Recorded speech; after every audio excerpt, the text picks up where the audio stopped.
years ago, the nuclear bomb altered our reality forever. For the first time in human history, we now were capable of our own destruction as a species. The bomb affects everything. It was the opening shot of the Cold War. All U.S. citizens are now going to have to be on high alert. This is a Conrad radio alert. The bomb produces some of the worst psychological tension ever in world history. An international arms race. Confrontations and close calls. Politics, culture, even sex. And there was a kind of thrilling excitement about it. Fire. Entire industries were created to build it. This incredible energy opens limitless horizons. New cameras, film stocks, and techniques devised to photograph it. Now, thanks to state-of-the-art restoration of original film masters, we can see the incredible power of this device in a new way. A technology that has changed human existence forever. The bomb has receded in the public's imagination, but it's still there. We still live in its shadow. Everybody's affected by it. There's no place to hide. It is an environmental issue, it's a political issue, it's a moral issue. It is the most important issue that we face. The bomb.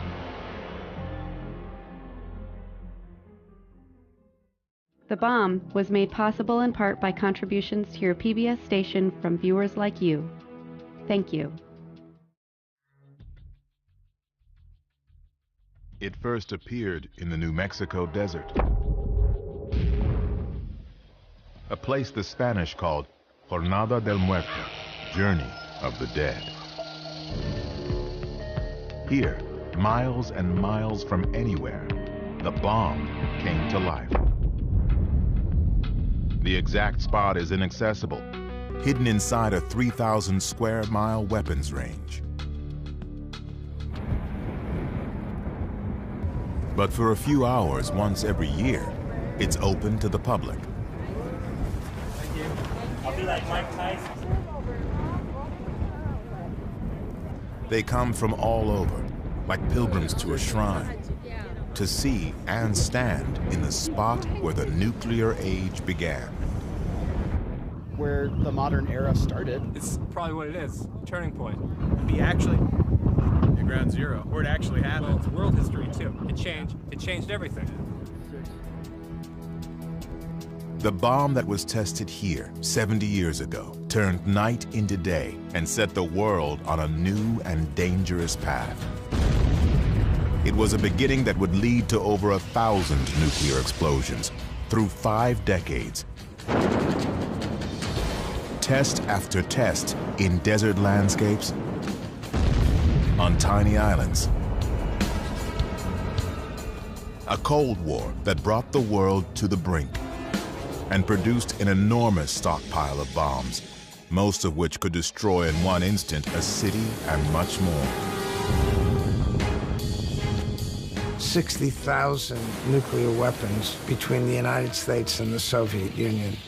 If something should go wrong, the consequences would be catastrophic, not simply for one nation or another, but for mankind. No less than the discovery of fire, the bomb marks a dividing line between all that came before and everything that follows. Nuclear war would entail the end of civilization. This was a millennial change in human affairs. Everyone was at risk.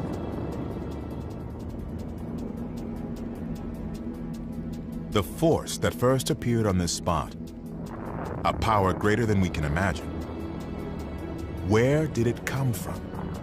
How did it all start?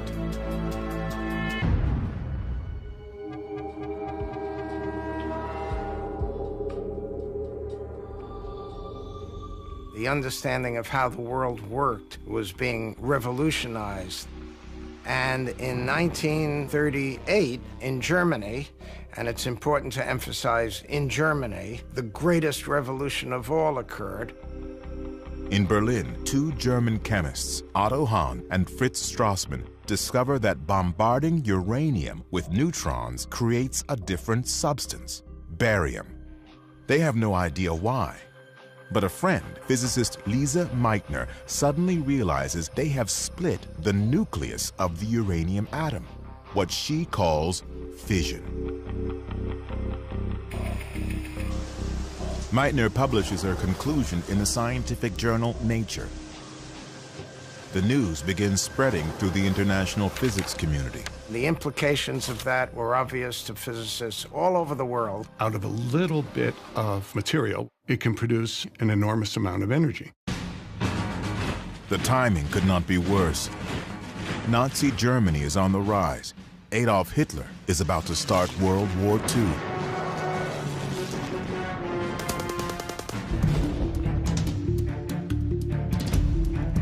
As physicists around the world digest Lise Meitner's news, they quickly realize this discovery, nuclear fission, could determine the outcome of the war.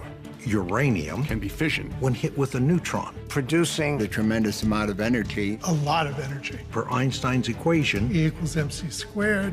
Every physicist knew All over the world, an atomic bomb could be built. By the Nazis. after all, the discovery had been made in Germany.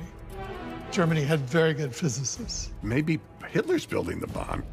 The threat of Germany getting a bomb first is so unthinkable. Hey, we're in a race with the Germans, perhaps. But so far, the race is only in the scientists' minds. No one else understands the danger of a bomb that doesn't yet exist. Physicist Leo Szilard is convinced the only way to stop Hitler is to get the bomb first. Szilard dictates a letter, a warning about the threat of a Nazi atomic bomb. And he thought that the best strategy would be to get Albert Einstein, the most famous scientist in the world, to sign a letter to the president, Franklin Roosevelt, and get things moving. Szilard's letter and Einstein's fame do the trick. President Franklin Roosevelt authorizes a project to research uranium.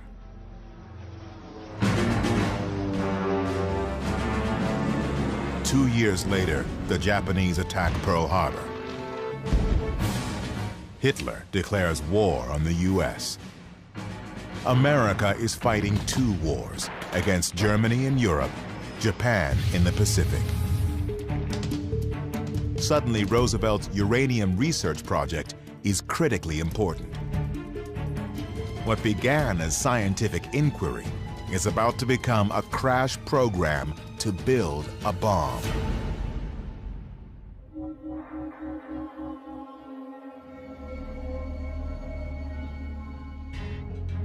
The bomb had its roots in many places, all of them managed by the U.S. Army Corps of Engineers. In this building, on Broadway in New York City, the engineers set up an office. On the 18th floor, the largest government scientific project in history begins to take shape. To keep its real purpose secret, the project is named after the engineer district where it's located, Manhattan. Ultimately, over 500,000 people will contribute to the Manhattan Project. They'll be led by this man, Leslie Richard Groves, Army engineer. Groves has been in charge of building the Pentagon and internment camps for Japanese Americans. Now he's itching for the next step in his career, an overseas combat assignment. Then Groves gets a surprise update from his boss. I have a project for you. And Groves realizes what it is. Oh, no, not that thing. No. He's ready to go overseas, and he's very disappointed. Developing an imaginary bomb based on invisible particles that will probably never work seems like a career dead end. But, hey, you do what you're told. You do what you're told, and you do it to the best of your ability. And he put his foot on the accelerator and never let up. But first, he negotiates a raise. He says, I'm going to have to be a general. I mean, these scientists aren't going to respect me if I'm just a colonel. Now he gets to work. Friday, day 1, purchase 1,200 tons of uranium ore. Saturday, negotiate special top priority rating for the project. Monday, meet with Presidential Science Advisor Vannevar Bush. Wednesday, go to Tennessee.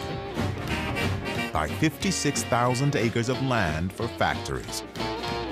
Next, visit universities and meet scientists. Columbia, Harold Urey. University of Chicago, Arthur Compton. Berkeley, California, Ernest Lawrence. Back to Washington. Groves has put in motion what will become a vast industrial complex in less than 2 months. There's only one thing missing: the bomb itself. It'll be years before there's nuclear fuel ready. The uranium is produced one tiny particle at a time. But when that fuel is ready, Groves will need a design for a bomb that works. And for that, he needs scientists. He's been meeting plenty of them at Columbia, Chicago, Berkeley. No question they're smart, but they just rub him the wrong way. He's a military man, so we've got a clash of cultures here. Groves was a very smart man and knew a lot about a lot of things, but he didn't know much about physics. He also had a pretty thin skin about people looking down on him who had PhDs, which he didn't have. Eggheads. He thinks that these guys are up in the clouds. They're not very practical. Their politics are, for the most part, suspect. They talk too much. What about security here? This is going to be a big secret here. They're blabbing all over the place amongst themselves. They're going to have to be put in shape. Groves needs a scientist he can work with. Someone who can turn theories into a working bomb, and run a lab, and manage a team of the most brilliant and cantankerous minds ever assembled in one place. Against the advice of most of the senior physicists in America, he chose Robert Oppenheimer. Oppenheimer? Oppenheimer ran graduate seminars of 15 people. That was it. He couldn't run a hamburger stand. I mean, he had no administrative record. Groves' security people were totally against Oppenheimer. They were appalled. His wife's a communist, his brother's a communist, his sister-in-law's a communist. And yet, the no-nonsense general senses something in this brilliant dreamer that strikes a chord. Oppenheimer was very good at explaining things. And Oppenheimer explained things so beautifully and so respectfully to General Groves that Groves just was dazzled and decided, this is my man. It was a brilliant decision and insightful. Oppenheimer understood better than any of the others what needed to be done. And Oppenheimer saw in Groves something absolutely essential, which was Groves' ability to get Oppenheimer anything he wanted. Any person, any resources, anything. General Leslie Groves and Dr. Robert Oppenheimer, complete opposites, yet each in his own way a virtuoso, together are made for this moment. The two of them were bound together, and both saw in each other what I call the route to immortality.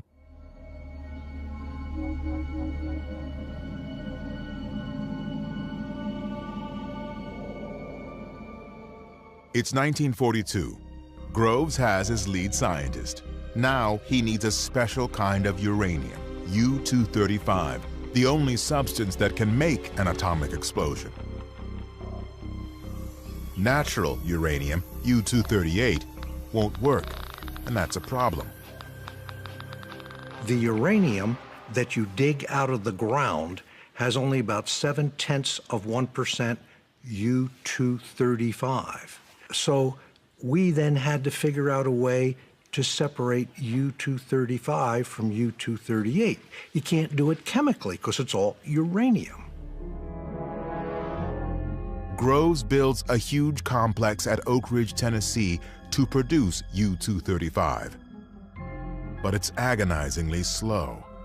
Getting U-235 is not difficult in tiny quantities, but since you have to get them one atom at a time, it is an enormous task to do that.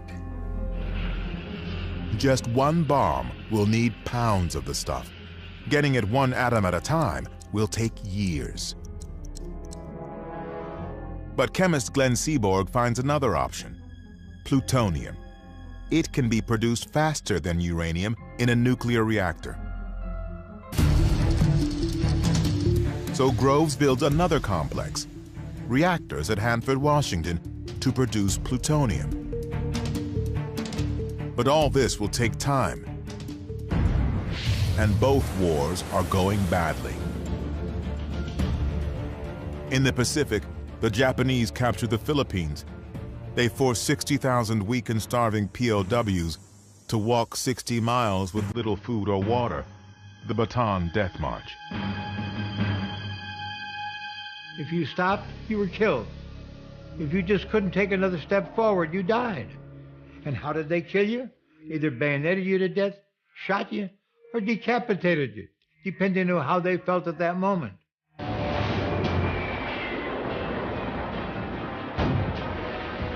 The war with Germany is just as bad.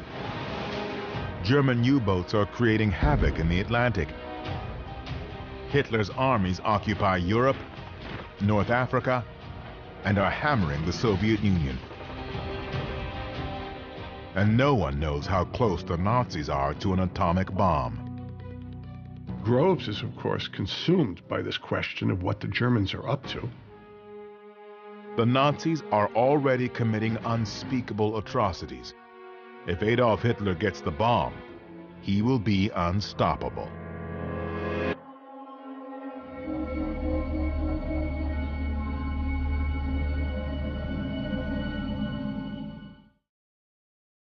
The bomb came out of the minds of men.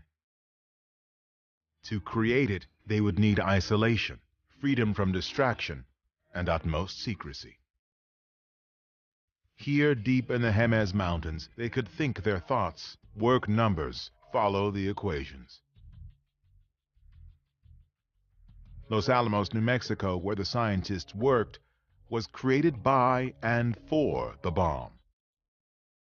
Today, only a few traces of its beginnings remain. An old mess hall, an army barracks, Robert Oppenheimer's house, the main lodge of what was once a private boys' school. In 1942, Oppenheimer tells Groves this is the perfect place for a secret laboratory. Up on a mesa in the middle of a national forest with only one telephone line to the outside world. It's isolated. We'll keep these scientists away from what they're used to, and we can keep our eye on them. So they close the school, boom, and we can get going right away. Now, Oppenheimer must convince some of the best science talent in America to move to the middle of nowhere and live behind barbed wire for the indefinite future. They needed a good salesman to encourage these people to come to Los Alamos, and Oppenheimer was very good at that. Eventually, thousands will be recruited to work on the bomb. Hal Bell was an aeronautical engineer. Lily Hornig and her husband Don were scientists. For all of them, joining the project began with a mysterious, cryptic conversation. Here's this major sitting behind a desk, and he said, I have a very neat job for you, but we only take volunteers. I said, well, tell me about it. He said, I can't.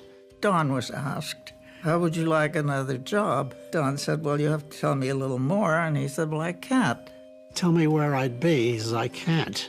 which direction in the country, north, south, west. No, I can't tell you any of that. Tell me what I'd be doing. He said, I can't. I said, you think I'm going to volunteer? You're out of your cotton-picking mind. And I'm not going to risk my future on something I know absolutely nothing about. That's ridiculous. So he said, Hornig, you know those posters in the post office that Uncle Sam is pointing his finger at you? Don thought that was very corny. But we got the message. So the next day, I was on my way to Oak Ridge, Tennessee.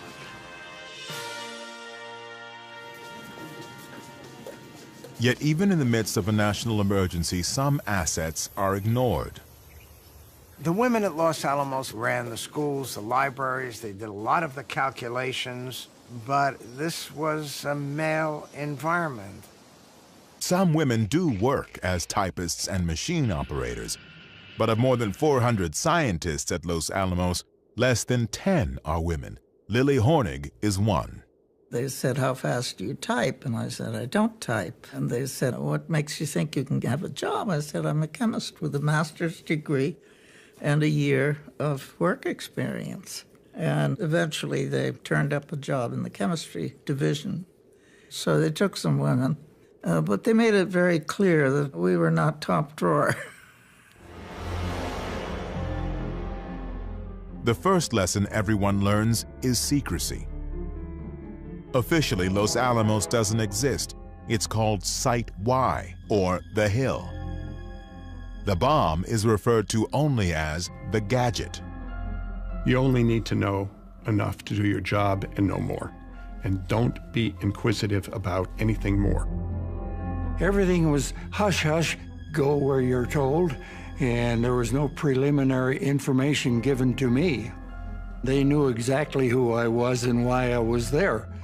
And that was better than I knew. I knew very little about the project. I just picked up rumors about their building balloons up there, submarines. You did not talk about bombs, atoms, uranium. You just didn't say that. My wife didn't know what we were doing. Oak Ridge, Tennessee, where uranium is produced, has been created nearly overnight.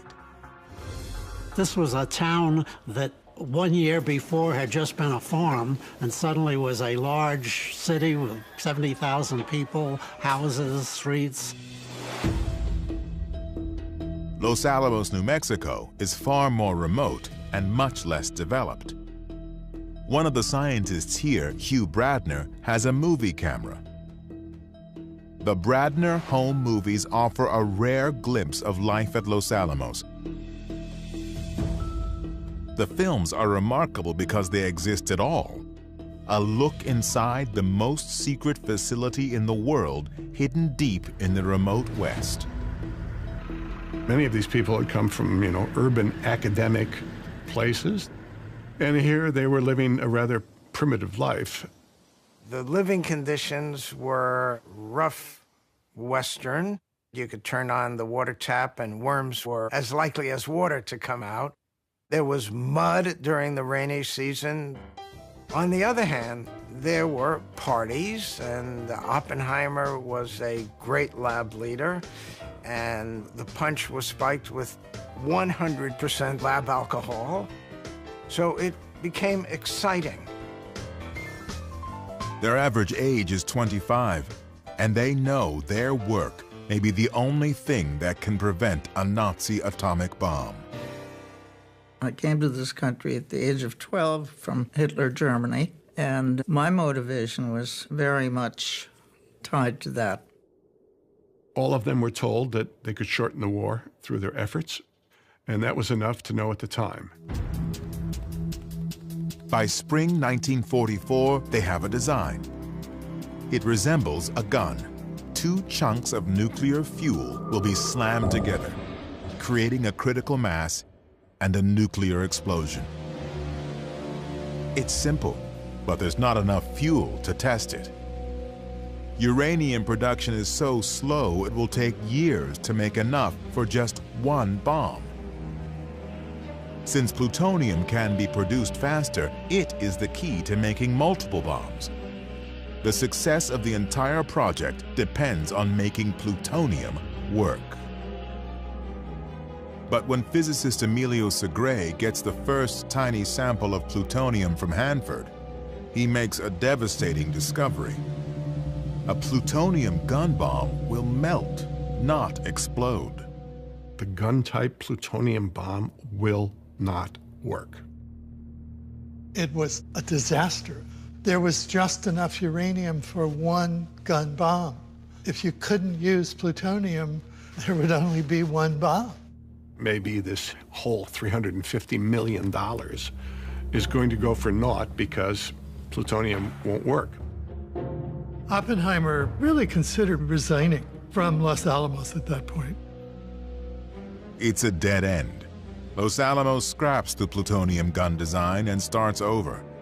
After years of work, they can only count on one uranium bomb. It's summer 1944. The Allies have invaded France, but the outcome is still in doubt. Nazi scientists are introducing frightening new weapons. The world's first jet fighter, a cruise missile, and a supersonic rocket.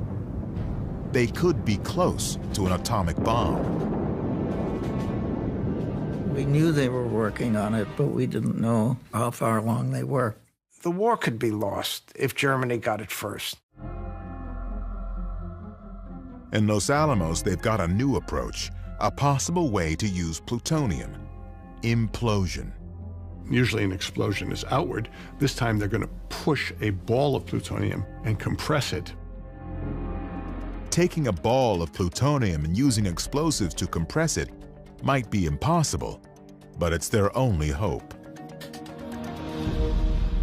That was the greatest problem at Los Alamos, how to make plutonium work. They reorganize the laboratory, and there's a crash program for implosion.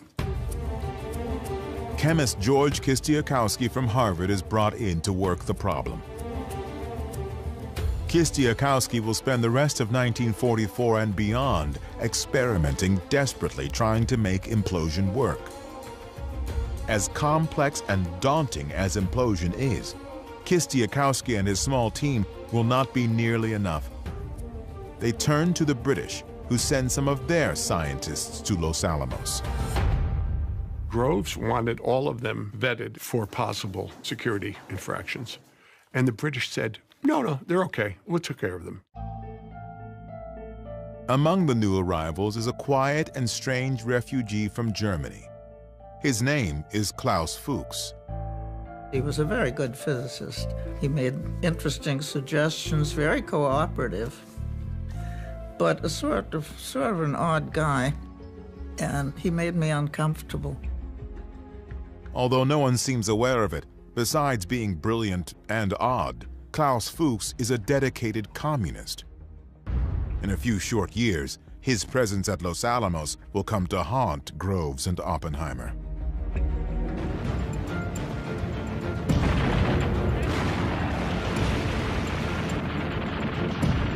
By early 1945, the war in Europe is in its final months. Nazi Germany is being squeezed between Americans, British and French on the west, and Soviets on the east. In Los Alamos, the design for the uranium gun bomb is complete. All that's missing is the uranium. There should be enough for one bomb by summer. As for a plutonium bomb, they're still working on implosion. Then, in April, tragedy. When he heard that his chief was dead, his simple humanity expressed itself in these words to Mrs. Roosevelt: "What can I do to help?" Now, ultimate authority over the bomb falls to Harry Truman. My duties and responsibilities are clear. I have assumed them. But there is one enormous responsibility that's not at all clear. Incredibly, Truman has never even heard of the bomb. He's got this responsibility that he really didn't know about because Franklin Roosevelt didn't tell him. He had been the vice president for 82 days. He had met once with Roosevelt, essentially for a picture. Oh, by the way, here, you're in charge of a project that could end human civilization. Thank you very much. In May, Germany surrenders. The war in Europe is over. Hitler and the fear of a Nazi atomic bomb, the very things that gave birth to the whole project, are gone.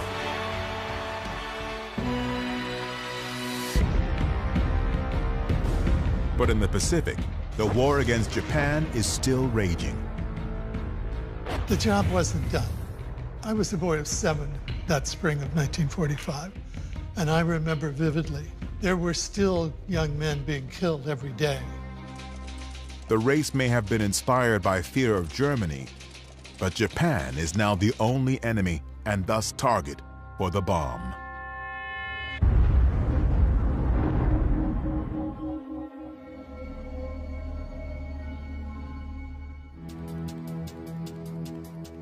The very first bomb was called the Gadget. After 3 years and $2 billion, this is it. A 6-foot sphere filled with batteries, electronics, explosives, covered with cables to set it off and measure what happens. At its center, a grapefruit-sized ball of plutonium, the core. If this thing works, the world will never be the same. Everything comes down to a test in the New Mexico desert, code-named Trinity. It's July 1945. They've been preparing for months, putting in roads, shelters, and bunkers, miles of cable. It's the biggest science experiment in history. If it works, they'll set off the world's first atomic explosion. No one has any idea what that will be like. They need to measure, record, photograph everything. Radiation levels, shock waves, temperatures, all unknown, all must be documented.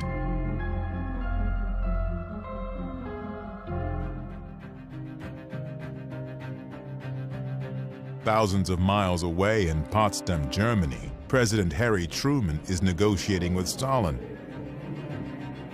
Does he have an atomic card in his hand? It all depends on the Trinity test. Back in New Mexico, George Kistiakowsky has discovered a problem. It looked as if the bomb might be a dud. Since they had poured the explosive and it was hot when it was poured, there was the possibility there would be bubbles in there. So Kistiakowsky decided he had to fill those bubbles with liquid explosive. Now Kistiakowsky must drill holes in the explosive and carefully fill each bubble. The outcome of the test depends on his fix, and there's no way to know if it will work. There was a test on July 14th, a full-up explosive test, that went really bad, which then made him worry even a little bit more. They are out of time. All they can do is press on and hope. They'll hoist the bomb to the top of a 100-foot steel tower. They pile mattresses under it, just in case. Thousands of people, years of work, are on the line. The last crucial piece, the grapefruit-sized plutonium core, a $350 million box, is delivered by car from Los Alamos. In Potsdam, Truman waits. The test is scheduled for tonight. It begins to rain. We're going to have to postpone this thing. So there's great nervousness.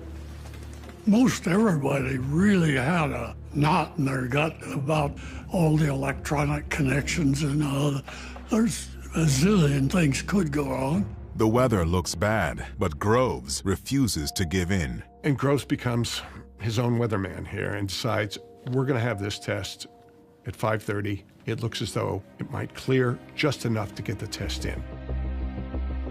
Dawn was just beginning to break. We heard the countdown. 10 seconds. It's July 16, 1945.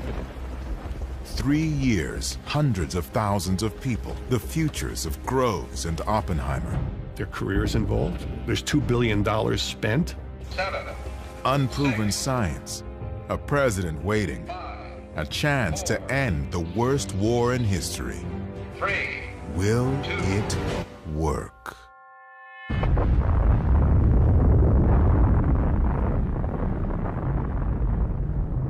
The world will never be the same. No one who was there will ever forget it. Couldn't believe that I would see it when I had my eyes closed. It was the most incredible sight I've ever seen in my life. So it was brilliant white yellow to start with, and developed reds and orange and purple and blue. I was just standing there with my mouth open. Engineer Jack Abbey has brought his camera. I snapped the shutter wide open. Jack Abbey's picture is the only properly exposed color still photo from that night.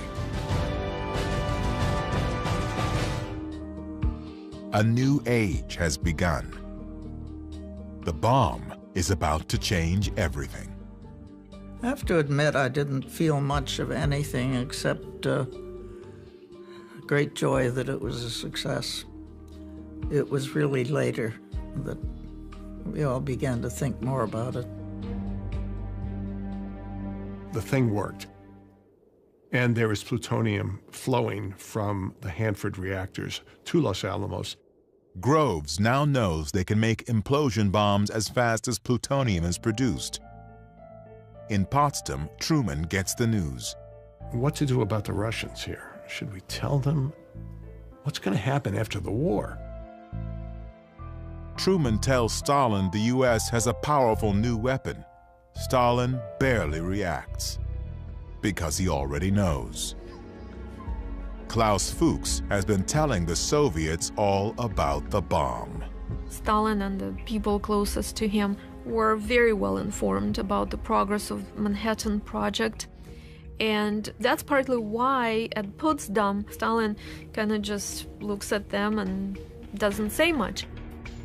Back in the U.S., now that the atomic bomb is a reality, some scientists are having misgivings about using it. Leo Szilard, who warned of a Nazi bomb, drafts a petition to the president urging him to consider the moral consequences. Offhand, I'd have to say the scientists were probably about evenly split for and against. Scientists also worry that using nuclear weapons now will put the U.S. in danger after the war by encouraging Stalin to pursue the bomb. They thought if they are used, they are likely to precipitate a nuclear arms race with the Soviets. Some scientists urge a demonstration of the bomb to give the Japanese a chance to surrender. But to the Japanese, surrender does not seem to be an option. They send kamikazes, suicide pilots, against U.S. ships. In battle after battle, their soldiers kill themselves rather than be captured. The U.S. is now firebombing their cities. 100,000 Japanese die in one night in Tokyo alone. Their war is hopeless, yet they still refuse to surrender. The next step seems unavoidable. Invade Japan itself. Thousands of Americans and perhaps millions of Japanese will likely die.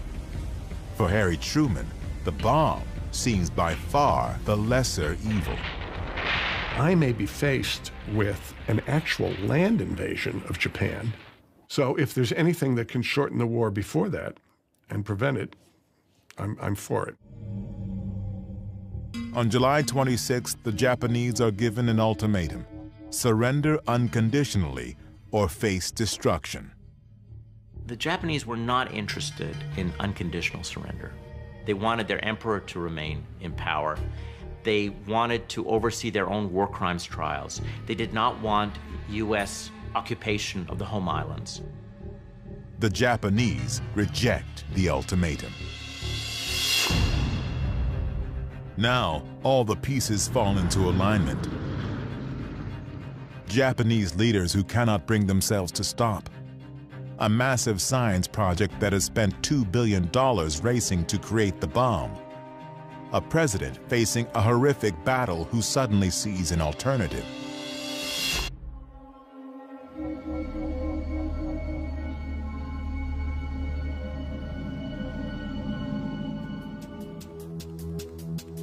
What happens next, dropping 2 atomic bombs on Japan in August 1945, will become one of the most controversial decisions in American history.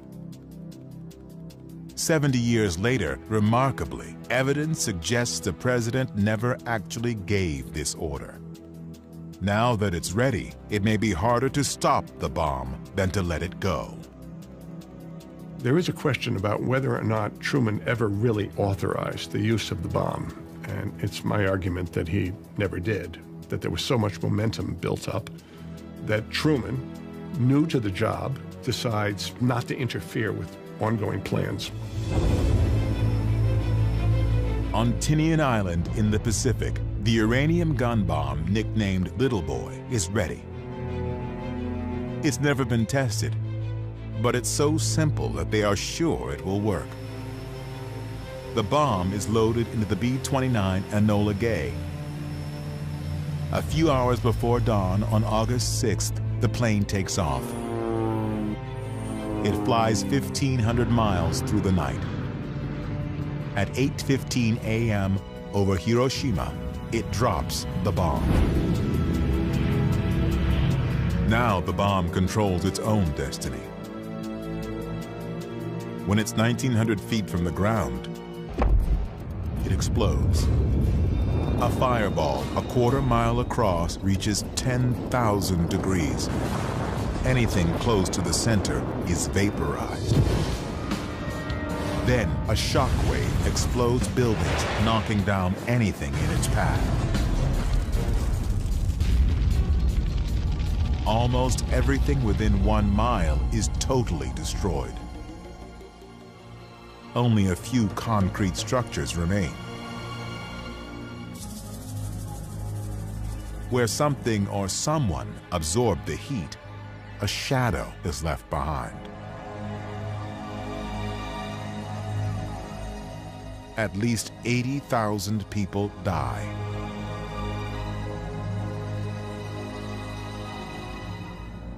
Other bombings have killed more people. What's new about Hiroshima is how easy it was. 1 plane, 1 bomb.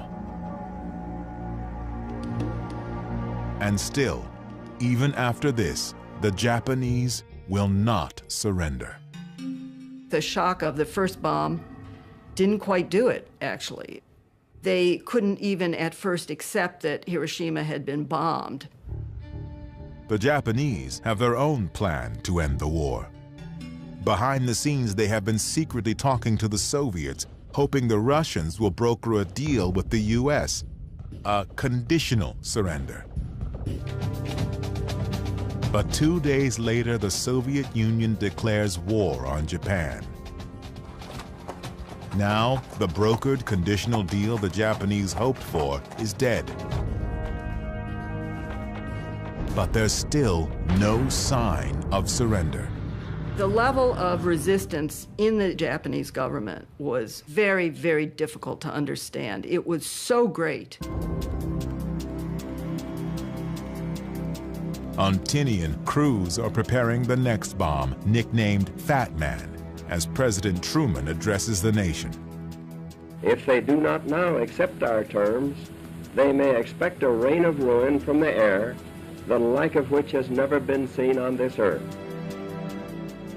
On August 9th, a B-29 carrying the Fat Man bomb takes off. The target is Kokura. But Kokura is obscured by clouds, so the plane heads for the backup target. Because it happens to be cloudy, thousands of fortunate people are spared. Others will die in their place. The second city hit by an atomic bomb will not be Kokura, but Nagasaki.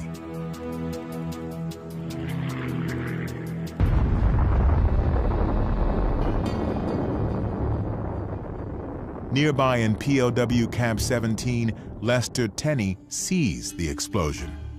We saw this tremendous cloud rise, and it was the most unusual thing.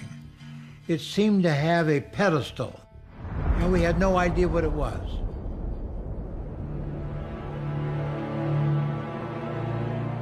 Up to 70,000 people are dead. Even now, after the Soviet invasion and 2 bombs, Japanese leaders still cannot agree about surrender. The Russians invade them, they still do not surrender. The second bomb was dropped, and then the emperor decided to surrender. Even then, the Japanese army did not want to. Nothing speaks well for the Japanese. Nothing. The emperor and his advisors were callously uninterested in the lives of their citizens that were being lost. They just did not care about how their people were suffering. While the Japanese leaders try to make up their minds, Groves is planning more atomic attacks. The orders for the bomb are to keep using them as made ready, that very important phrase. So the bomb after Nagasaki if necessary, and a bomb after that if necessary, and a bomb after that if necessary.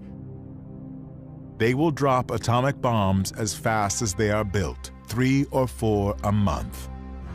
And finally, Truman said, enough. No more until the president authorizes them. Finally, the day after Nagasaki, Japan agrees to surrender on one condition. They keep their emperor.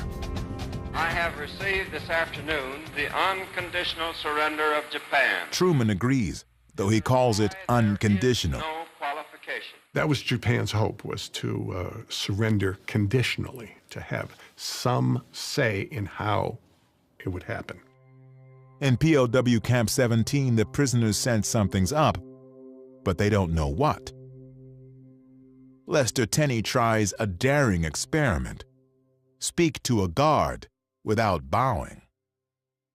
Now, if you saw a Japanese guard 2 blocks away, you better stop, turn to him and bow, or you're beaten. And so I went outside and saw the Japanese guard right out there.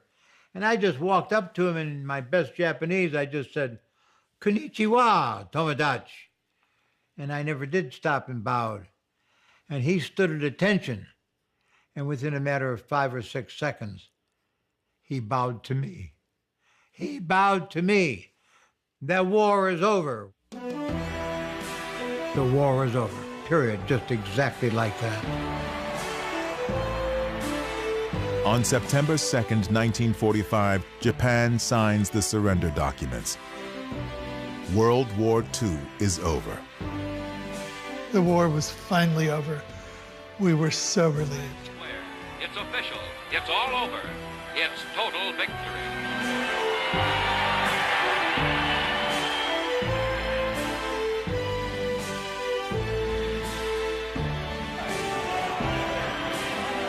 It's time to celebrate not only the end of the war, but the remarkable new bomb that helped win it. After years of secrecy, overnight, the gadget is big news. And all of a sudden, it's not only out, but here it is in the newspaper in front of me. I bought 6 papers of the different kinds, but it was a shock. It's a whole new era, the atomic age, with its own Genesis story. Secret cities, massive factories, the genius and the general are suddenly part of the culture. And the press went wild. The atomic age loomed upon the threshold of history. Suddenly the cat is out of the bag. Well, what did you think of that bomb we dropped on the Japs? It was new. An American invention. Thousands of able young scientists were called into service. Los Alamos Laboratory.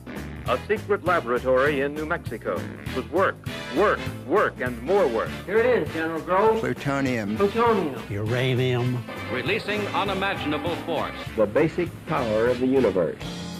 And at the center of all of this, Robert Oppenheimer, Father of the atomic bomb. one of the most famous people in all of America. Trump's Einstein. The triumph of the bomb, winning the war with science, seems the perfect American success story. Good thing it was dropped, ended the war, saved American lives, end of story.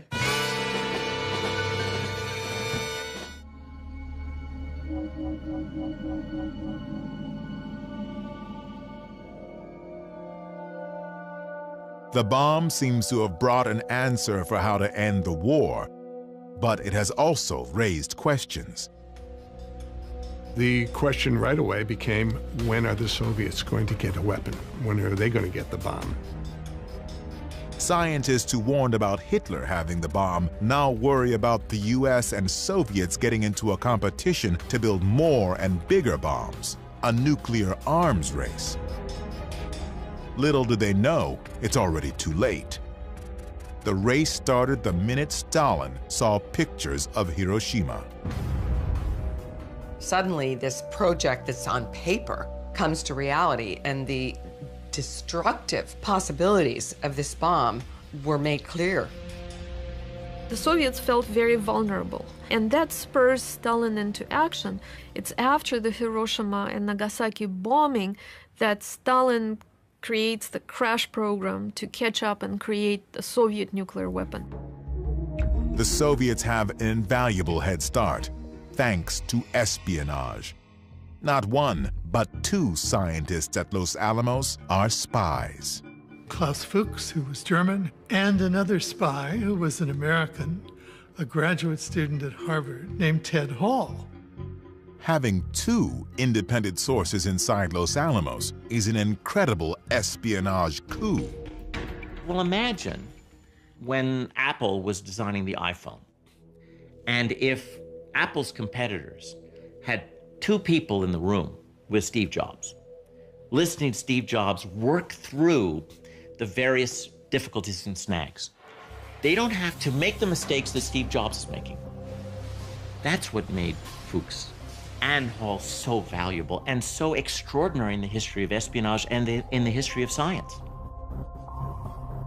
No one in the US has any idea how close the Soviets are to getting the bomb.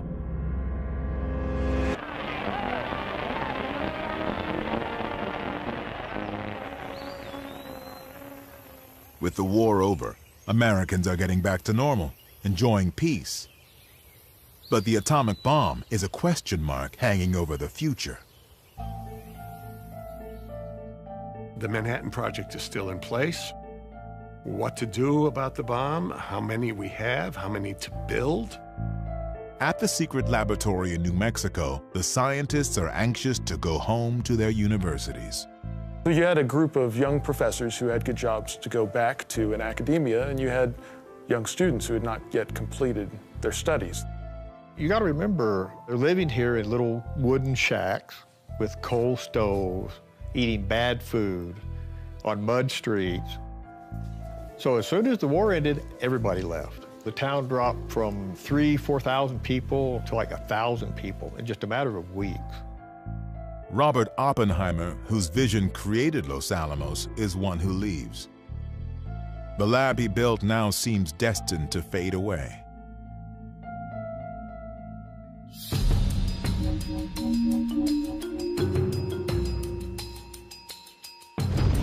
In the summer of 1945, Trinity, Hiroshima, and Nagasaki opened the door to the new age.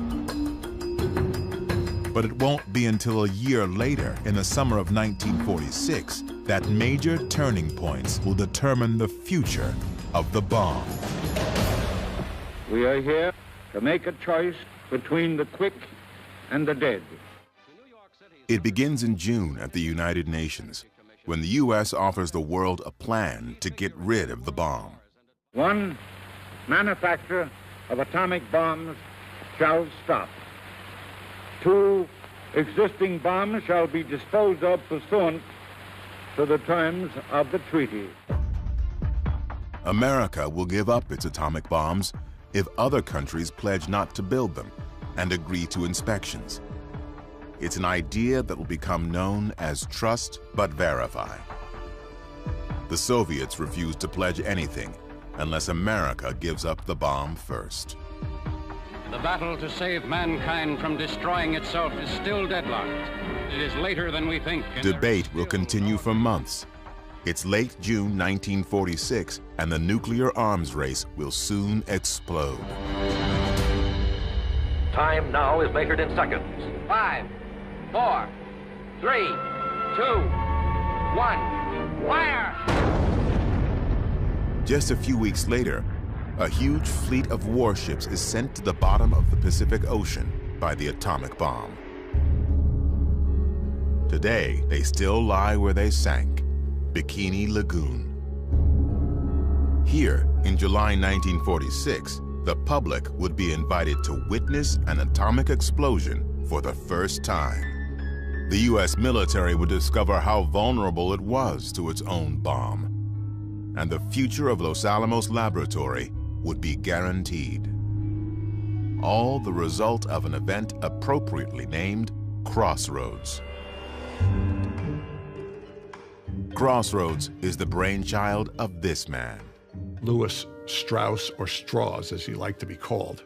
A curious figure of a man who had been a shoe salesman and had made himself very rich.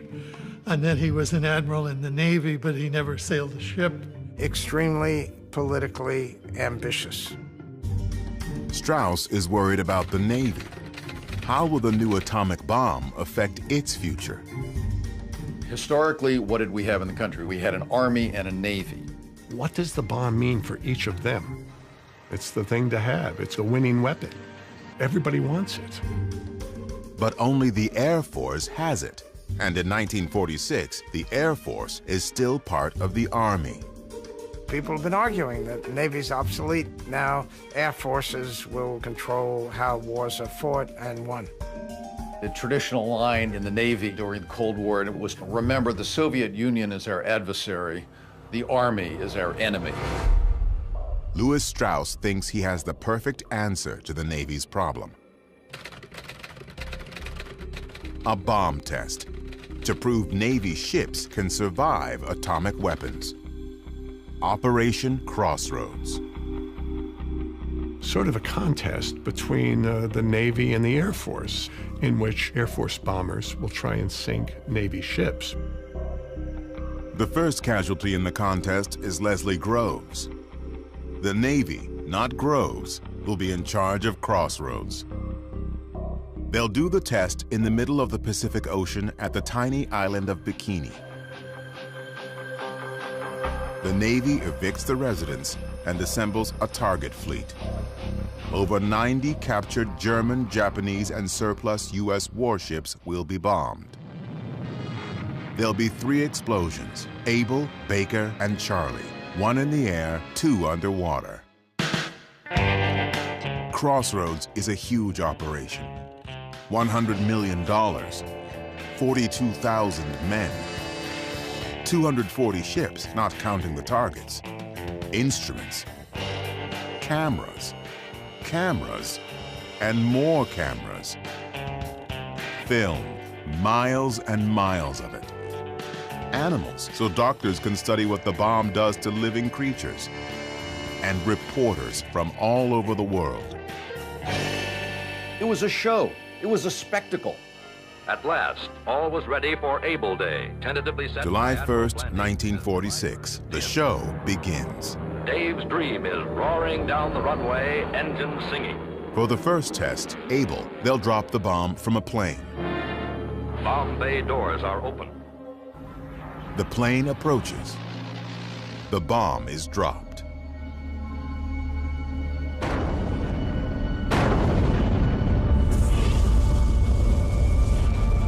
Unfolded are a myriad of majestic, startling, and awesome effects, a panoply that only the cameras can record in faithful detail.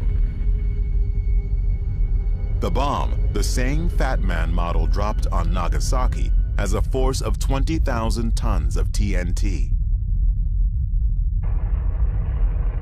B-17 drones flown by remote control are sent into the mushroom cloud to take measurements.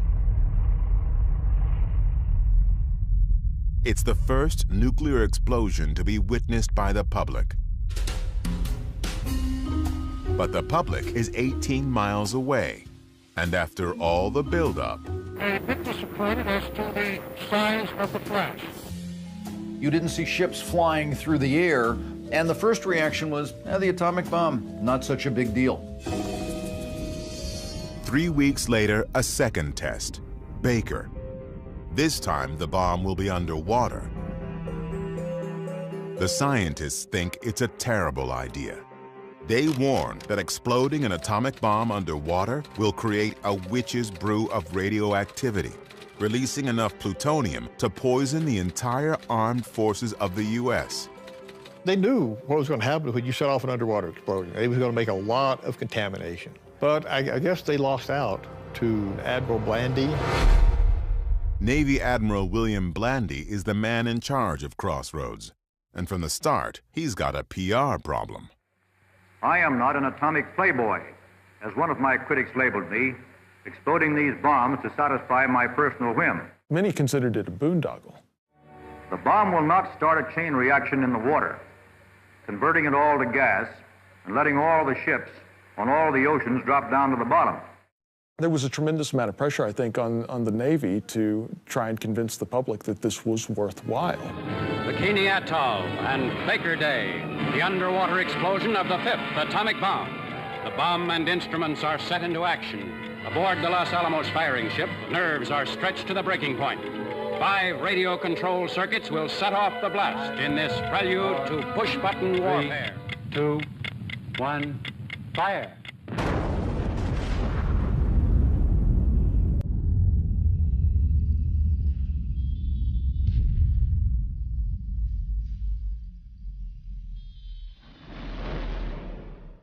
An underwater shock wave is clearly visible. In the first 1 second, 2 million tons of seawater are lifted into the air. As the water rises, it creates a column nearly a half-mile wide. Now it starts to fall back. The water falling out of the sky creates a base surge, like the mist at the bottom of a waterfall. The surge, nearly 1,000 feet tall, completely envelops the target ships. No one has ever seen anything like it. The sheer power and magnitude of the atomic bomb. But so far, despite 2 of these bombs, the results look pretty good for the Navy. 75 ships survived, less than 20 sunk. The Navy felt that they came out of it with flying colors, and Blandy said, yes, the Navy can withstand the atomic bomb. The Navy plans to put sailors on these ships and sail them triumphantly back to the U.S. But there's a problem. At first, there seemed to be little damage, but succeeding days told a different story. The 1,000-foot-high wave of water that drenched the ships was highly radioactive. The ships are now contaminated. Geiger counters rattle wildly. The area is loaded with death-dealing gamma, neutron, and other lethal rays. And there is no complete protection against this terrifying invisible killer. At first, the Navy simply doesn't believe it. You can't smell radiation, you can't feel it, and these Navy guys were just going to get back on their ships and survive the bomb. Now they have no idea what to do. The ignorance was rampant. There was no real plan for decontamination. They try hosing down the ships with seawater. Trouble is, the seawater itself is now highly radioactive. And when the sailors go back to their own ships to change clothes, they contaminate those ships too. The man in charge of radiation safety, Army Dr. Stafford Warren, tries to cancel the operation. Stafford Warren doesn't want the sailors back on the ships, but it's pretty hard to go up against the entire U.S. Navy. In desperation, Stafford Warren gets a fish from the lagoon and places it against a piece of film. The fish is so radioactive, it exposes the film all by itself. The glow was produced by the exposure of the film to radiation. Finally, Admiral Blandy and the Navy are convinced. Crossroads is halted. It's been called the world's first nuclear disaster. Only 9 ships are ever successfully decontaminated. Most of the rest are towed away and deliberately sunk.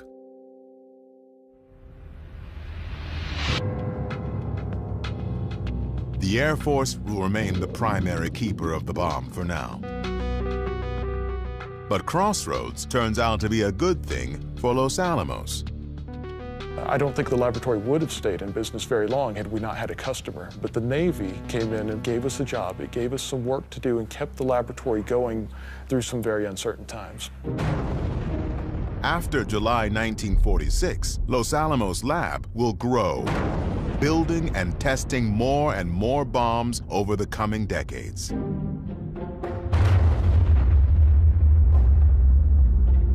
Crossroads also becomes part of popular culture. Even today, the Baker shot remains the most enduring single image of the power of the bomb.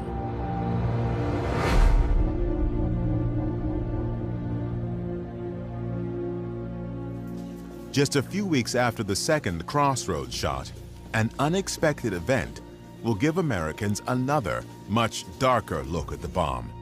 And for the first time, a major public debate about using it will begin. On August 31st, the latest issue of the New Yorker magazine appears. On its cover, a whimsical portrait of Central Park on a summer day. Inside, a very different portrait of another city on a summer day. The entire issue is one single article, an essay by John Hersey about the experience of the people in Hiroshima, told through the eyes of 6 survivors. One's a Catholic priest, one's a tailor's widow, a couple of them are doctors, kinds of people that Americans can relate to. The special issue sells out in hours. Hiroshima by John Hersey. This astounding report, written for the New Yorker magazine, has deeply affected thousands of Americans. Radio networks in England, Canada, Australia, and the U.S. preempt regular programming and do live readings by actors. This chronicle of suffering and destruction is not presented in defense of an enemy. It is broadcast as a warning that what happened to the people of Hiroshima a year ago could next happen anywhere. Chapter 1, A Noiseless Flash. At exactly 15 minutes past 8 in the morning. No one had ever seen the consequences of a nuclear bomb.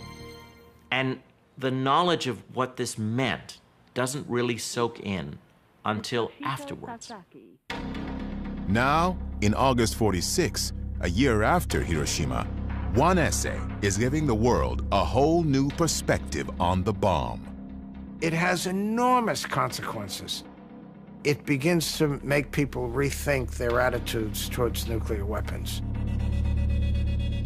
But nuclear weapons are becoming the key to U.S. security. Harry Truman and his advisors begin to think atomic weaponry can be the basis of diplomacy. Former Secretary of War Henry Stimson worries that Americans are turning against nuclear weapons. So he writes a response to the New Yorker piece to justify using the bomb. It says there were 2 choices, use the bomb or invade Japan. And it is a false framework. There were alternatives to both the bomb and an invasion. Would Japan have surrendered without our using the bomb? There's no way of answering it one way or the other. We cannot relive history. If Truman had not used the bomb, why didn't he? My son was killed because you didn't use the bomb? An American airplane. The debate continues to this day. All that is certain is that life in the atomic age is turning out to be more complicated than it seemed when the bomb first appeared.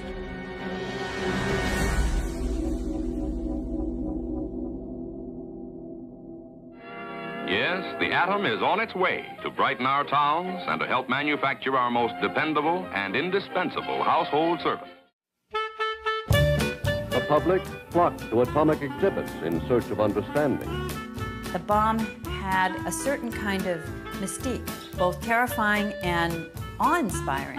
And that was the whole other side of the atomic age. X-rays and medicine and atomic power and all these things that are going to contribute to the good life. The atom has come to town. Atomic power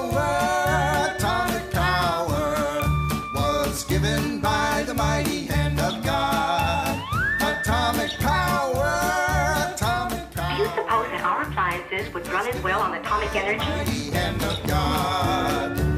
Today's bonanza is a metal more precious than gold or silver. There's uranium in them dar hills.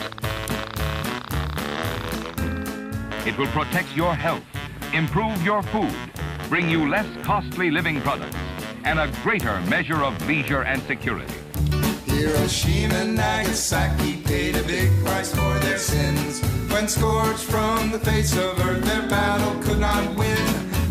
The peaceful atom, no longer just a laboratory dream, is here today, working wonders. Will not know the hour. Atomic You know that someday this machine of yours is going to be operating on atomic power? Well, they can run it on kerosene if they want to, just as long as I'm still at the switch.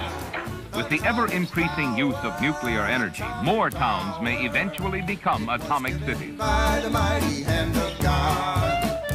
One part of the early atomic age is still going strong today. Where do we get the word bikini? The designer of the bikini bathing suit designed it 4 days after the test on the Bikini Island because of its explosive, dangerous potential. It was given by the mighty hand of God. While the country is adjusting to life in the atomic age, scientists in the original atomic city are looking to update the device that started it all. Every bomb America has is still the original implosion design first tested at Trinity and dropped on Nagasaki. Fat Man. Few realize how crude it actually is. Fat Man was a science fair project. I mean, this was not a production weapon. It was a handmade, craftsman fit all the pieces together. It takes about a week to build one. 2 years after Crossroads, Los Alamos has a new design to try. They'll explode 3 shots on the Pacific island of Eniwetok, a test codenamed Sandstone. Sandstone had 3 tests, X-ray, yoke, and zebra, and each one tested a new concept in weapons. This time, the public and press are not invited. 5, 4, 3, 2, 1.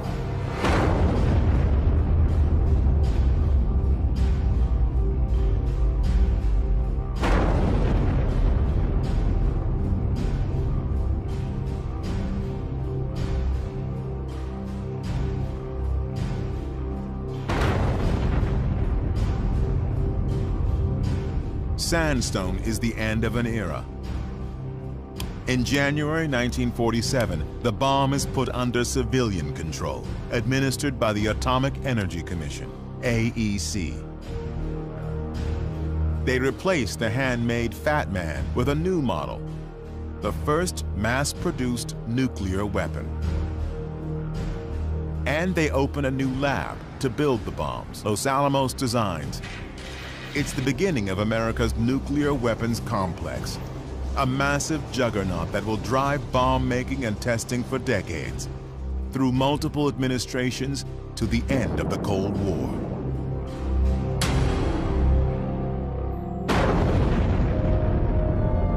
The year after Sandstone, another test. But this one isn't at Bikini, Eniwetok, or New Mexico. It's in Kazakhstan. To the immense surprise of everyone, the Soviet Union tested its first atomic bomb, and the balance of power was suddenly and dramatically shifted. Testing the atomic bomb in the Soviet Union was very important because this is about balancing. If you have this possibility, you're feeling yourself much safer. Psychologically, we are now on the same level with the United States. Now, the United States cannot dictate to us. If the power of the atom was God's gift to America, well, now he had given it to our enemy too. It was a very, very scary moment for the United States. How to respond now to the Soviet Union having a bomb. We need a quantum leap beyond the Soviets. We have to stay way ahead of them. Some believe the answer is hydrogen fusion, the same energy that powers the sun. A hydrogen or thermonuclear bomb could be far bigger than an atomic bomb. There would be no theoretical limit to the size of the bomb you could make. The leading advocate for the hydrogen bomb is physicist Edward Teller.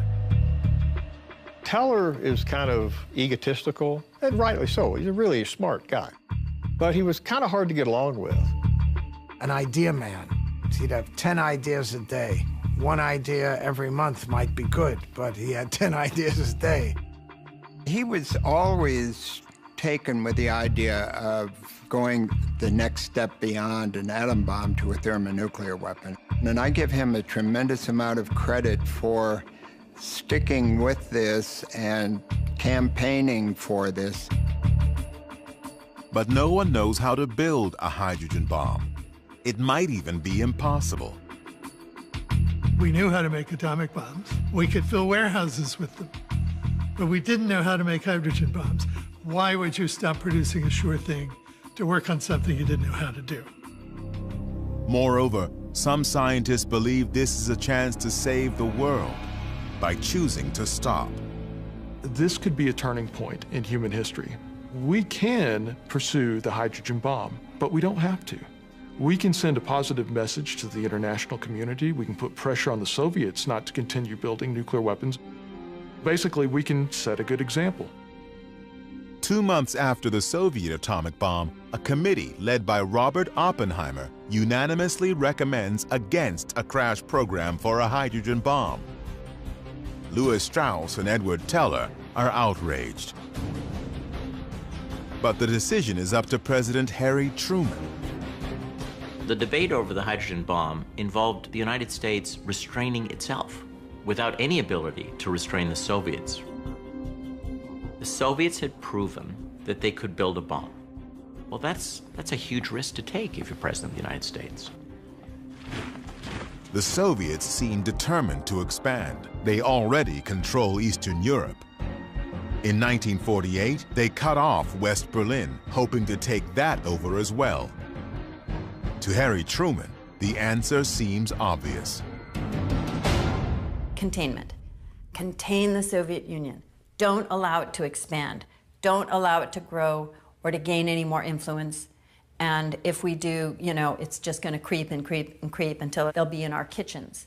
We need to speed up our work with other countries in strengthening our common defenses. We are united in detesting communist slavery. At the end of January 1950, Truman announces the U.S. will build a hydrogen bomb. Truman decides to respond with an even bigger and more destructive weapon. And this is the start of the arms race. This is the start of the escalation that will last for decades. Just days after Truman approves the H-bomb, physicist Klaus Fuchs, who worked at Los Alamos, is arrested for spying. It suggested that this was sort of a leaky system, and we had to plug the leaks. It was a shock, and this was one of the first major events that set in motion the era of McCarthyism and the Red Scare.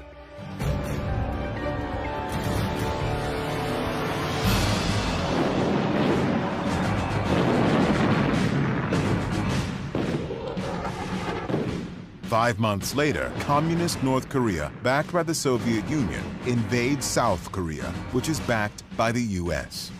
Spearheaded by tanks, in 2 days they were attacking the capital city itself. The Cold War wasn't even cold. It was a hot war from pretty much the beginning. There were proxy wars between the US and the Soviet Union that were fought elsewhere.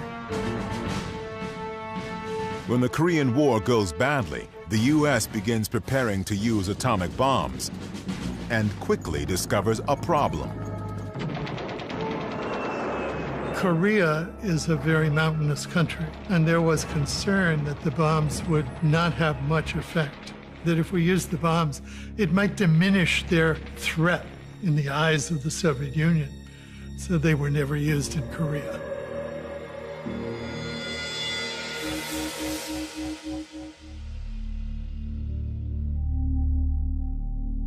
As the Korean War drags on, the Soviets are doing atomic tests with bombers.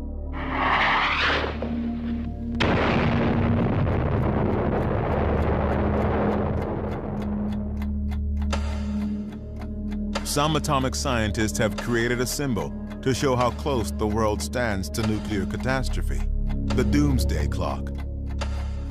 At first, they set it at 7 minutes to midnight.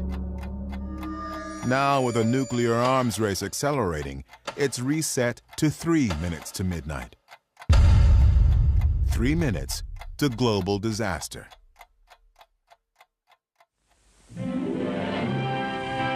With the threat of Soviet bombers carrying nukes, Americans have to adjust to a new reality. We could be hit at home. In the Cold War, the front line was the front lawn. You have to take care of yourself. So how do you do that? And cover. And cover. You could duck under a desk, you could take shelter in your basement, and survive this. Our Congress leaves the responsibility for the personal initiative of each of us. The government does tests to see what would happen to typical Americans. We begin with the question of shelter, for shelter might save our lives if we were far enough away from ground zero. They put a family of mannequins dressed in JCPenney clothing inside a suburban ranch home. And they furnished it, they put food in there, canned goods, and they blew them up. 5, 4, 3, 2, 1.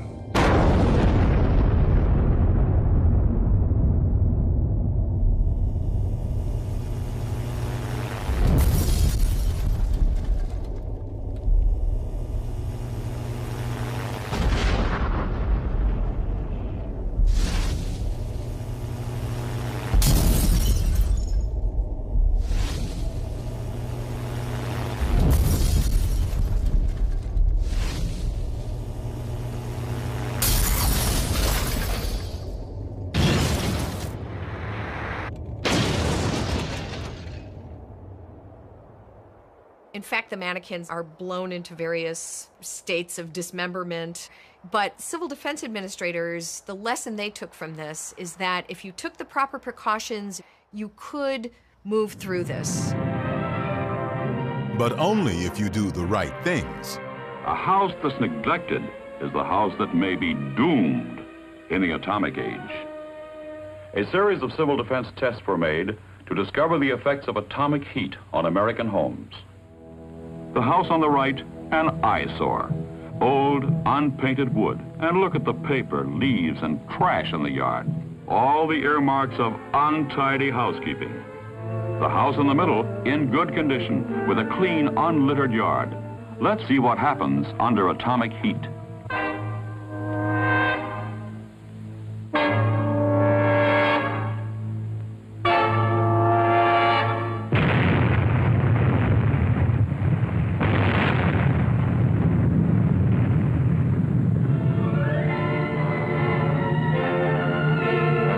On the right is the first to ignite.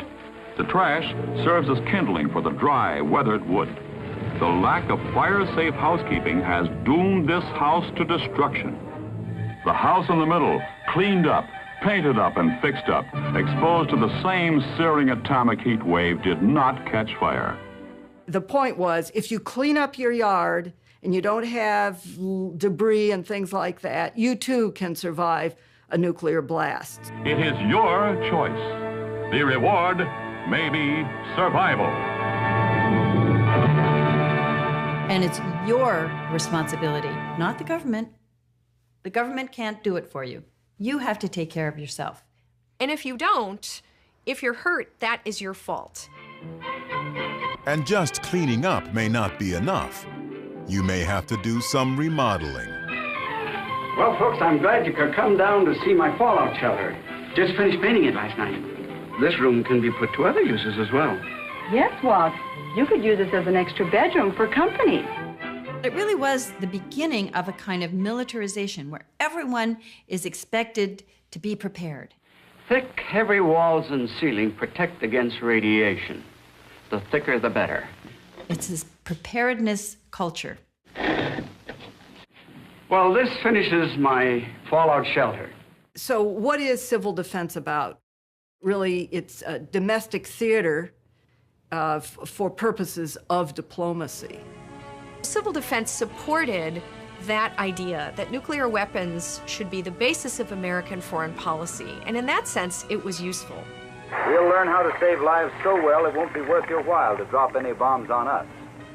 If our adversary thinks that the society can survive, it means that our threat to use nuclear weapons is more credible.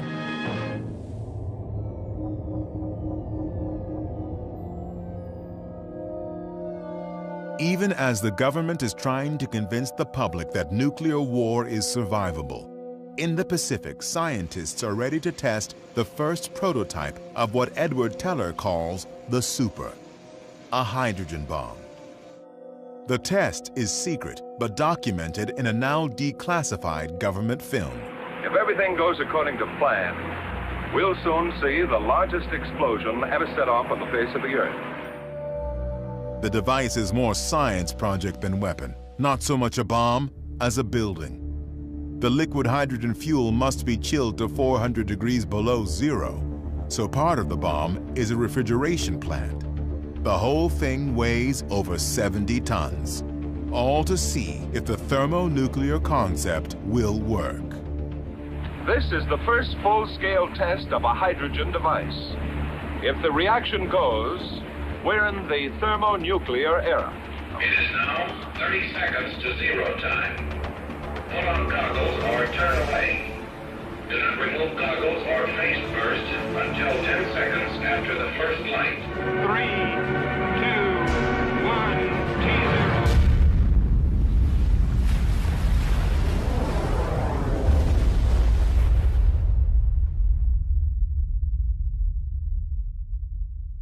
It explodes with a force of 10 million tons of TNT, 600 times more powerful than the bomb that destroyed Hiroshima.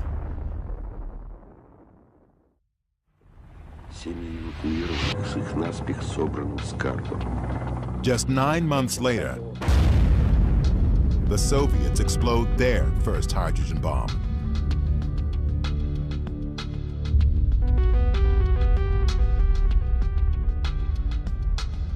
It's less powerful than America's H-bomb, but it's small enough to be carried by a plane.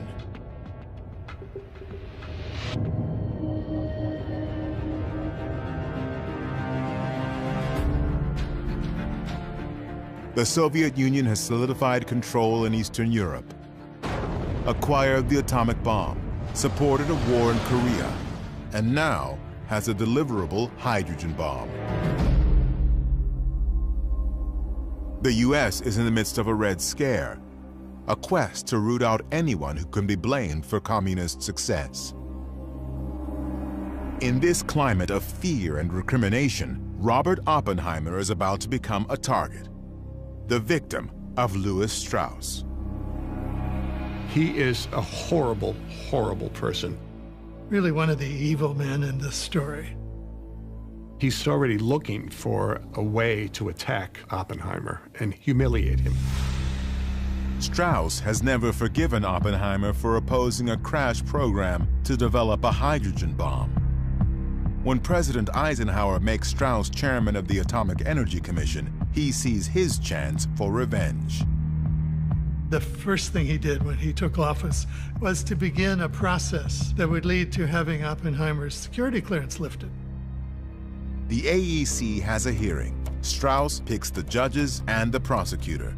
He gives them secret files on Oppenheimer dating back to the 30s, and he enlists the FBI. The FBI is tapping Oppenheimer's phone and his attorney's phone and feeding this information to the prosecutor. It is totally a kangaroo court. They went back over his life step by step, mistake by mistake. People come to his defense, people attack him. The women in his life. All of this communist past.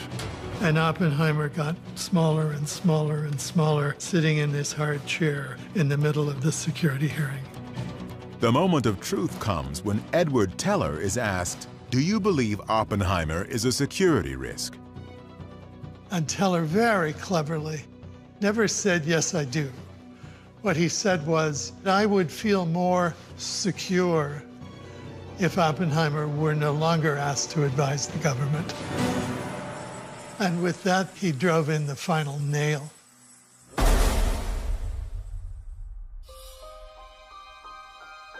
The father of the atomic bomb is stripped of his clearance, kicked out of government forever. You know, it was witch hunt time. I thought that was disgusting, frankly. It achieved exactly what his enemies wanted to achieve. It destroyed him. It killed him spiritually. But Teller pays a price. The hatred to Edward was so thick you could cut it with a knife. The people who dealt most closely with Edward, I think at Los Alamos at least, disliked him for the rest of his life.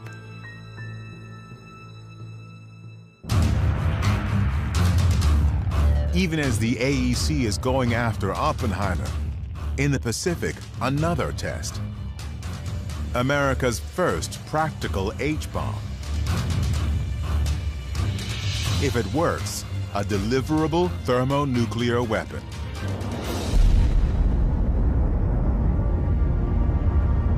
On March 1st, 1954, it becomes apparent that the bomb does indeed work. Only too well. Because of design errors, it's twice as powerful as predicted.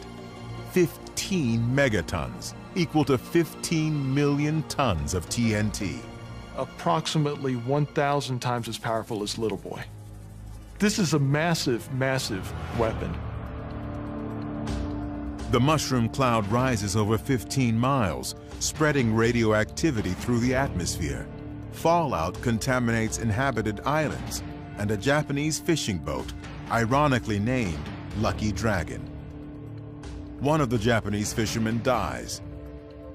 Over 200 islanders get sick. The test was secret, but the fallout makes it an international incident. It brought worldwide attention to the fact of atmospheric testing. Now, should we be testing in the atmosphere? When all that happens is this radiation's going to get in the wind currents and expose everybody to radiation. The incredible power of the H-bomb reveals the futility of civil defense. The concern before the hydrogen bomb was, could we take shelter? What the hydrogen bomb tests reveal is that that is inadequate. There may be no safety except run. It was estimated over 4 million would have died in New York City.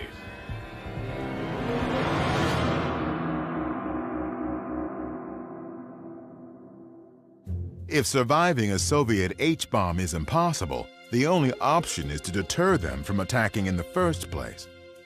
To do that, President Eisenhower creates a new policy. Any Soviet aggression will be met with massive nuclear retaliation delivered by the Strategic Air Command, SAC. The Air Force maintains part of its bomber fleet airborne at all times, prepared to proceed to specific targets.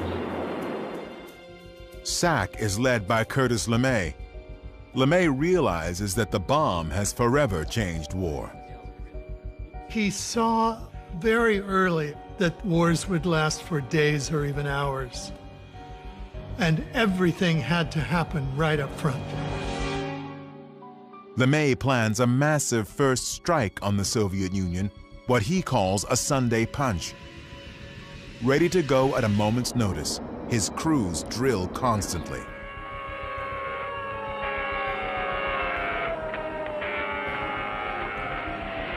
B-47s and B-52s taking off from bases throughout the free world. All of a sudden, you've got 90 airplanes that are reporting this airport, nuclear weapons on board. You take off, you don't know whether it's really a mission or not. Everything is so classified. You won't get those code instructions until you're airborne. And you know that at 8 or 10 other bases, the same damn thing is happening. That these flow of airplanes are in the air, they will be coming towards the Soviet Union, and unless the Soviet Union backs down sharply, it's not going to be around. When this red phone is picked up, direct lines to SAC bases on 4 continents are seized. Massive retaliation means U.S. defense is increasingly dominated by the Air Force. The Air Force controlled 47% of the national defense budget, at which point the Navy and the Army began thinking, wow, we better get some atomic bombs too. As the military services compete, America's nuclear stockpile grows and diversifies. Los Alamos was happy to make it, and the military was happy to pay for it. And so every time they asked for something, the lab responded, sure, no problem. Nuclear weapons were viewed as just regular weapons, only bigger. How many different kinds can we fabricate? Big bombs, big warheads, little warheads. A nuclear cannon for ground troops. Even a one-man backpack nuke, a way to stop thousands of Soviet tanks from invading Germany. One nuclear round will be detonated here, 26 minutes prior to the attack. Blocking avenues of approach by barriers of flooding and cratering and landsliding, attacking autobahns or highways or railroads or bridges. Atomic demolition munitions. Eventually, the drive to make a nuclear version of anything and everything gets a little out of hand. There was a nuclear bazooka, which I think probably is a contender for being the most ridiculous. It detonated perfectly, releasing its lethal radiation. Some of the physicists said we could actually develop a nuclear hand grenade. The only problem was finding somebody dumb enough to throw it. So the American stockpile blossoms. By 1947, we had a stockpile of 13. By 1953, we had over 1,100. By the late 60s, we had over 31,000 nuclear weapons and 36 different types. I kind of wonder exactly, did you really need all this? But I think a lot of it was the military thought they did. And a lot, I think, is just political. You know, we have more than you, you know. The ultimate example of we have more than you comes in October 1961, when the Soviets detonate the largest bomb in human history. Tsar Bomba. 50 megatons. 50 million tons of TNT. When the pilot landed, so the plane was highly warped, skin buckled, and the pilot never flew again. He said he had done his job for the motherland, and he retired after the drop. But it's good for nothing, except symbolism. A bomb this big is not really of any utility. You don't kill a lot more people with a gigantic bomb like that than you can with a couple little bombs. You had two superpowers, and you had to suppress the other superpower from making a first strike. And the only way you could do that was to be so strong that if they did strike you first, they would be wiped out. Mutual assured destruction. Mad. And looking back, I think it was. On the other hand, by both sides being so strong that they knew they could destroy each other, it kept the peace. Until it almost didn't. In October 1962, Soviet leader Nikita Khrushchev sees a chance to make a bold stroke in America's backyard. Khrushchev decides to put missiles in Cuba in order to change the balance of power. Even today, new details about Khrushchev's power play are still coming to light. We still don't know the full story, but it was not just the missiles. The Soviets were planning to create a massive military base in Cuba, the most powerful Soviet military base in the world. He was thinking of a remapping of the Cold War relationship. Dramatic, unprecedented. But to make it work, Khrushchev had to do it secretly. Because if the United States knew that missiles were going to Cuba, we would stop them. It almost works. But before the Soviets can complete the installation, a U.S. spy plane discovers the plan. The showdown begins with a speech. It was about 9 o'clock in the evening that they announced the speech of the president to the nation. Good evening, my fellow citizens. This government has maintained the closest surveillance of the Soviet military buildup on the island of Cuba. And my father told me, I think they discovered missiles. A series of offensive missile sites is now in preparation on that imprisoned island. The Soviets were very worried. They were kind of expecting Kennedy to announce not just a blockade, but maybe an invasion of Cuba. And then it will be strong possibility of the real nuclear war. And it will be end of the world. Shall be the policy of this nation to regard any nuclear missile launched from Cuba against any nation in the Western Hemisphere as an attack by the Soviet Union on the United States, requiring a full retaliatory response upon the Soviet Union. Full retaliatory response on the Soviet Union. And I knew exactly what a full retaliatory response meant and what the consequences of that would be. We would consider bombing you with atomic weapons. To see the President of the United States go on national television, tell the world that could happen, that got people's attention. At United Nations headquarters in New York, the Cuban crisis is the one and only subject of discussion. The issue which confronts the Security Council is grave. As Kennedy considers invading Cuba, he calls former President and General Dwight Eisenhower for advice. General, what's your judgment as to the chances they'll fire these things off if we invade Cuba? I don't believe a bit. You don't think they will? In other words, you would take that risk. Right. Something may make these people shoot them off. I just don't believe this will. Yeah, all right. In any event, of course, I'll say this. I'd want to keep my own people very alert. Yeah. No, hang on tight. Kennedy has no idea that tactical nuclear weapons are already in Cuba. They were thinking, well, if the Americans land in Cuba, then we wouldn't have to use at least tactical nuclear weapons to repel them, and maybe even mid-range weapons. Missile officers in Cuba had authorization from the Soviet Union to launch those missiles rather than allow them to be destroyed. Now imagine if Marines had landed on the beaches of Cuba and had been met by a volley of tactical nuclear weapons.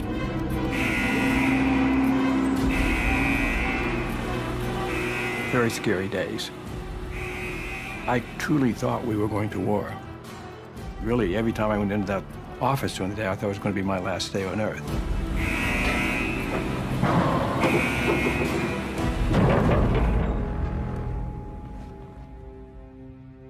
In the end, Kennedy and Khrushchev both stare into the nuclear abyss and step back. Two leaders took control of this crisis. They decided, no, we will not start the war, we will try to resolve this diplomatically. There is a great story of nuclear learning here. When they realized what the consequences could be, Khrushchev really changed his position in a radical way, very quickly. Khrushchev withdraws the missiles. In return, Kennedy secretly agrees to remove U.S. missiles along the Soviet border. Cuban Missile Crisis was a much closer call than I think people to this day really realize. Both sides were behaving really recklessly. But once they saw what the real danger looked like, then both of them made concessions and became very reasonable. And you can even say that the Cuban Missile Crisis began the process of arms control. As President of the United States, I now sign the instruments of ratification of this treaty. 9 months after the missile crisis, the U.S., Soviets, and Britain agree on the first Test Ban Treaty, which bans nuclear tests in the atmosphere, in space, and underwater. And within a year, the first direct hotline is established between Washington and Moscow.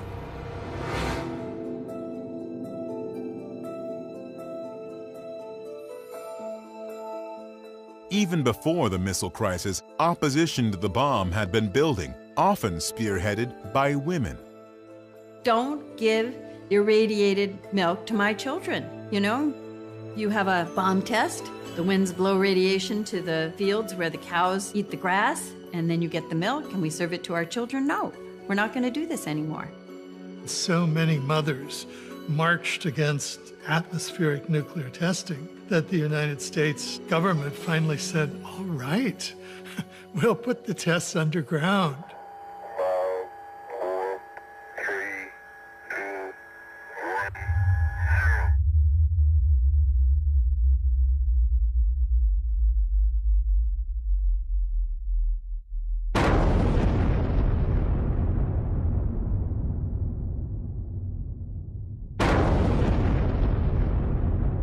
Underground tests also explore the potential to use the bomb for landscaping on a gigantic scale, possibly excavating road cuts, harbors, canals.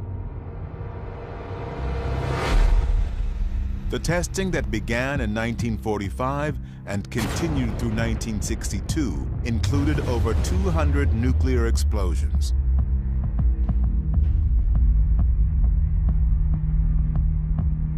Once it moved underground, there were 800 more, before all U.S. testing stopped in 1992.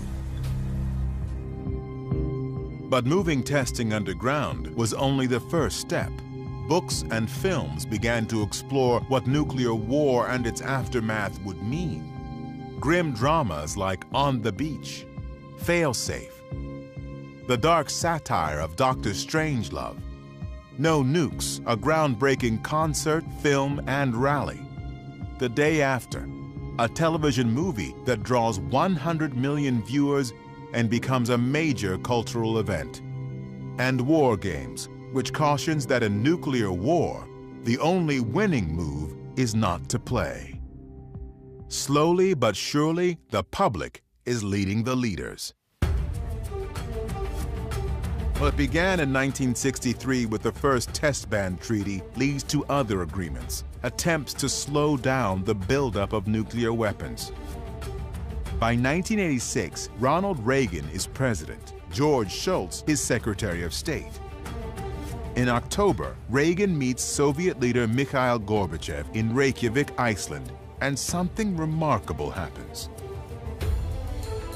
President Reagan's on one end of the table, and I'm sitting next to him. Gorbachev's on the other end of the table, and Shevardnadze's sitting next to him. And we talked about eliminating nuclear weapons.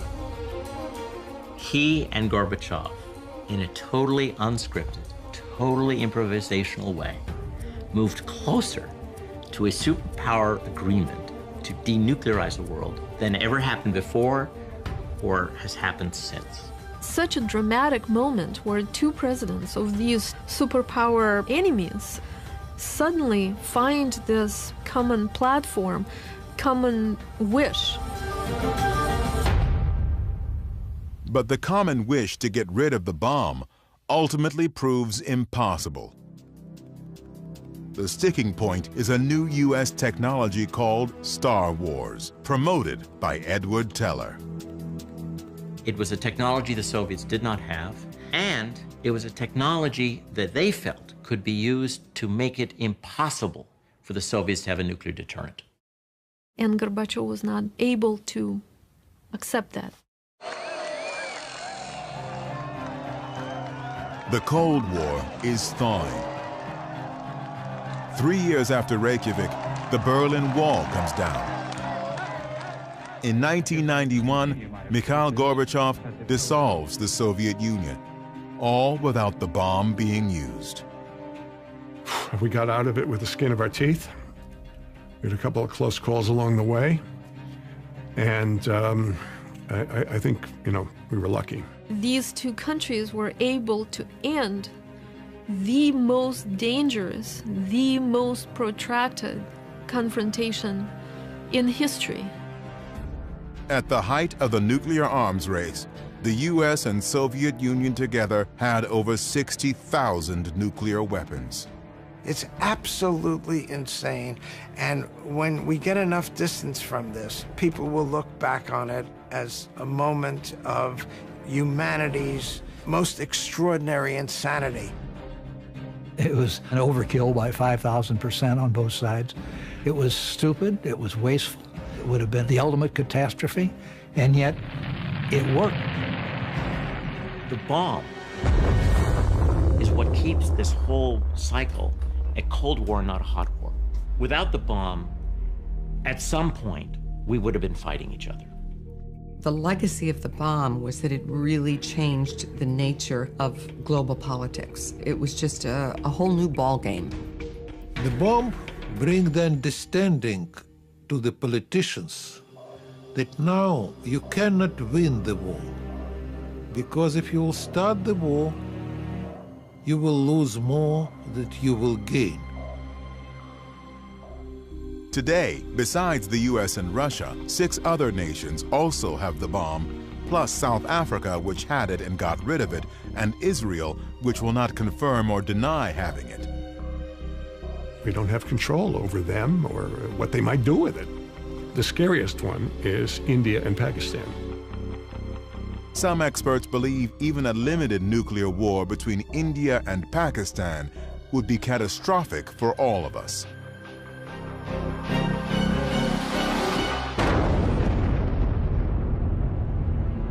There would be so much smoke and smog from the cities burning that there would be a sort of nuclear winter around the whole world, dropping average temperatures just enough to cause crop failures worldwide. And about 2 billion human beings would starve to death. People do not understand the danger. They don't understand the likelihood it's going to happen is really high, and they don't understand the magnitude. Over 70 years ago, a few scribbles on a blackboard opened the door to a new reality. Fateful decisions set the world on a path to nuclear weapons. I don't feel any guilt or blame about it.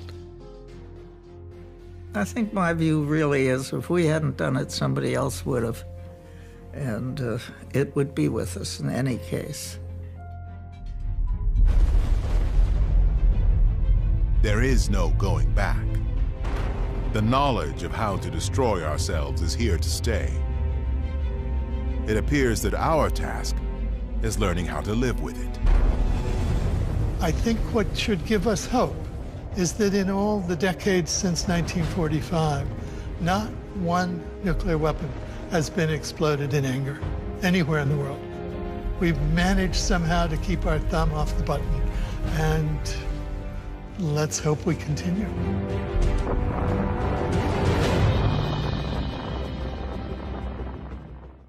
The Bomb was made possible in part by contributions to your PBS station from viewers like you. Thank you.